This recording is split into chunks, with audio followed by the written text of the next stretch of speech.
बुनियादी बातें जानना जरूरी है क्योंकि तभी हम कुछ कह सकते हैं।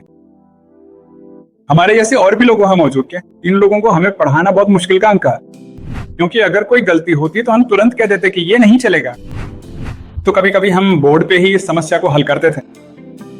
अगर स्टील का क्षेत्रफल इतना ज्यादा आता सिर्फ 4 मीटर के बीम के लिए, तो हम तुरंत कह देते कि ये गलत है, क्योंकि वो इतना ज्यादा कभी नहीं हो सकता। तो जरूर हमारे इनपुट देने में कहीं कोई गलती हुई है, जिसकी वजह से स्टील का क्षेत्रफल हमारी उम्मीद से 5 या 6,000 ज्यादा आ रहा है।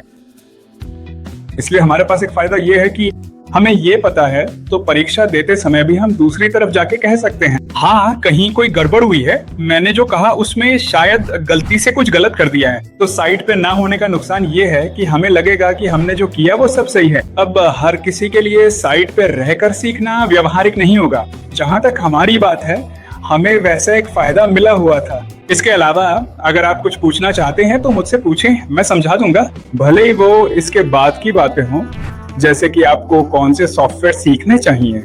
अभी इसमें मुख्य रूप से कैड और स्टैट ही सिखाया गया होगा। इसके अलावा एक्सेल में आपकी पकड़ बहुत मजबूत होनी चाहिए। बिम को भी अच्छे से समझना जरूरी है, यानी कि रिविट सीखना अनिवार्य है। इसका मतलब है कि रिविट की वही फाइल जो हमने बनाई है, इलेक्ट्रिकल इंजीनियर भी इस्तेमाल करता है, मैकेनिकल इंजीनियर भी वही करता है और लिफ्ट वाले भी वही करते हैं।